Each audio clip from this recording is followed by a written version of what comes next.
સર્વ વાલા ભક્તોની આ સેવકના પ્રેમ ભર્યા જય સ્વામિનારાયણ. વૈષ્ણવનું સારંગપુરનું સઠ્ઠું. એક અવસ્થામાં બંને અવસ્થાનું, 4 પ્રકારની વાણીનું. પહેલું ક્ષાર, એક અવસ્થાની વિશે બીજી બે અવસ્થા રહી છે. બીજું વૈરાગ્યના તથા જીવના દેહને વિશે રહેલ 4 પ્રકારની વાણીના લક્ષણ જણાય છે. સ્વામિનારાયણ હરે. સંવત 1877ના શ્રાવણવદી 10મીને દિવસે શ્રીજી મહારાજ ગામ શ્રી સારંગપુર મધ્યે જીવા ખાચરના દરબારમાં ઉતરાતે 12 ઓરડાની ઓસરી ઢોલિયા ઉપર બિરાજમાન છે ને સર્વ શ્વેત વસ્ત્ર ધારણ કર્યા છે ને પોતાના મુખારવિંદની આગળ મુનિ તથા દેશ દેશના હરિભક્તની સભા ભરાઈને બેઠી છે. પછી નિત્યાનંદ સ્વામીએ પ્રશ્ન પૂછ્યો છે, એક અવસ્થાને વિશે બીજી બે અવસ્થાઓ કેમ રહી છે?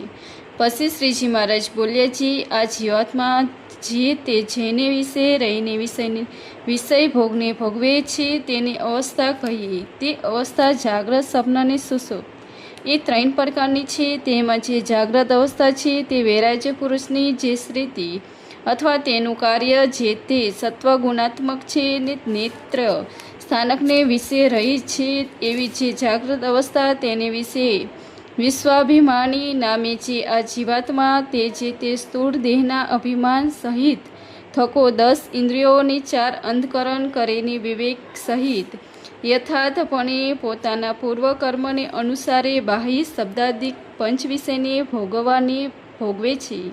તેને સત્વગુણ પ્રધાન એવી જાગ્રત અવસ્થા કહીએ. અને એ જાગ્રતને વિશે જો એ જીવાત્મા રાત્રિએ કરીને યથાર્થપણે બાહ્ય વિષય ભોગને ભોગવે છે તો તેને જાગ્રતને વિશે સ્વપ્ન કહીએ. અને એ જીવાત્મા જે તે જાગ્રતને વિશે શોક તથા શ્રમાદિકે કરીને વિવેક રહિત થકો જો બાહ્ય વિષય ભોગને ભોગવે છે તો તેને જાગ્રતને વિશે સુષુપ્તિ કહીએ. અને જે સ્વપ્ન અવસ્થા છે તેને હિરણ્ય ગર્ભની જે ઉત્પત્તિ અવસ્થા તેનું કાર્ય છે ને જે રજોગુણાત્મક છે ને કંઠ સ્થાનકની વિશે રહી છે. એવી જે સ્વપ્ન અવસ્થા તેની વિશે તેજસાભિમાની નામે જે જીવાત્મા તે સૂક્ષ્મ દેહના અભિમાન રહિત રહ્યા થકા ઇન્દ્રિયો અંતકરણ કરીને પૂર્વકર્મને અનુસારી સુખ દુઃખરૂપ વાસનામયી ભોગને ભોગવે છે તેને રજોગુણ પ્રધાન સ્વપ્ન અવસ્થા કહીએ. અને એ સ્વપ્નને વિશે જે જીવાત્મા છે તે જ્યારે જાગ્રતને પેઠે જ વિવેક કરીને જાણતો થકો વાસનામય ભોગને ભોગવે છે ત્યારે તેની સ્વપ્નને વિશે જાગ્રત અવસ્થા કહીએ. અને એ સ્વપ્નને વિશે જણાના જે વાસનામય ભોગ તેને એ જીવાત્મા જે તે ભોગવાતો થકો પણ જો જડપણે કરીને ન જાણી તો તેની સ્વપ્નને વિશે સુષુપ્તિ કહીએ. અને સુષુપ્તિ અવસ્થા છે તે ઈશ્વરની જે પ્રલય અવસ્થા તેનું કાર્ય છે ને તમોગુણાત્મક છે ને હૃદય સ્થાનકને વિશે રહી છે.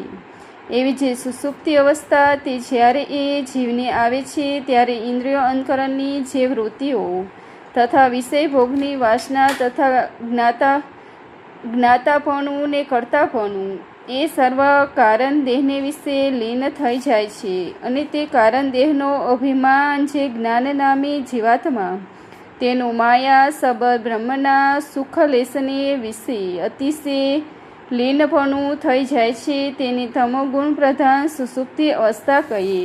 અને એ સુષુપ્તિને વિશે કર્મ સંસ્કારે કરીને કર્તાવૃત્તિનું જે ઉત્પન્ન થવું તેને સુષુપ્તિને વિશે સ્વપ્ન કહીએ. અને જાગ્રત તે સ્વપ્નને વિશે જે પીડા તેના પાપ થકી વરી તે સુષુપ્તિના સુખને વિશે પ્રવેશ કરતી જે કર્તાવૃત્તિ તેનો પ્રતિલોમપણાનું જે જ્ઞાન તેની સુષુપ્તિને વિશે જાગ્રત કહીએ. એવી રીતે એક અવસ્થાને વિશે બીજી બે અવસ્થાઓ રહી છે. અને એ જે અવસ્થાના ભેદ તેનું જે જ્ઞાન તે જીવાત્માને વિશે વર્તે થાય છે.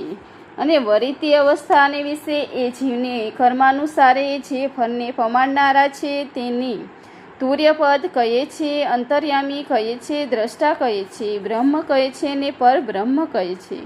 પછી વરી નિત્યાનંદ સ્વામીએ પ્રશ્ન પૂછ્યો છે, પરા પશ્યતિ મધ્યમા ને વેખરી એ જે 4 વાણી તેને કેમ સમજવી? ત્યારે શ્રીજી મહારાજ બોલ્યા છે, એ વાર્તા તો બહુ મોટી છે ને અતિશય સૂક્ષ્મ છે ને શ્રીમદ ભાગવતના એકાદશ સ્કંદને વિશે શ્રીકૃષ્ણ ભગવાનની ઉદ્ધવજી પ્રત્યે કહી છે તેને સંક્ષેપ કરીને કહીએ તે સાંભળો છે.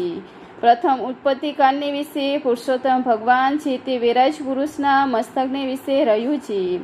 સહસ્તદળનું કમળ તેની વિશે પ્રવેશ કરીને અક્ષર બ્રહ્માત્મક એવા છે. નાદ તેને કરતા હવા પછી તે નાદ છે તે સુષુપ્તના માર્ગે કરીને તે વિરાટ પુરુષના નાભિકંદ પ્રત્યે વ્યાપીને મહાપ્રાણ સહિત થકો ત્યાંથી ઊંચા વૃદ્ધિને પામતો હતો.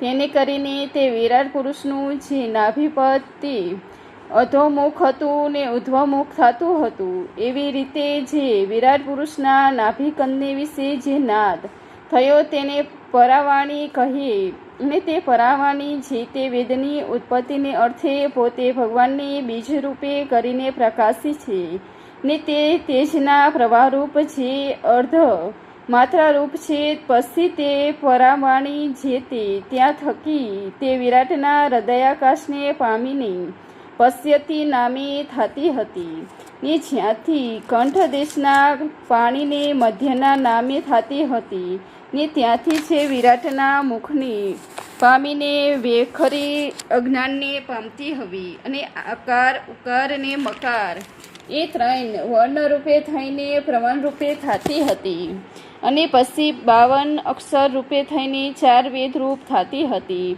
એવી રીતે વિરાટ પુરુષને વિશે પરા પ્રસ્યતિ મધ્યમને વેખરી એ 4 વાણી સમજવી. હવે આ જીવના દેહને વિશે પણ 4 વાણી કહીએ તે સાંભળો છે.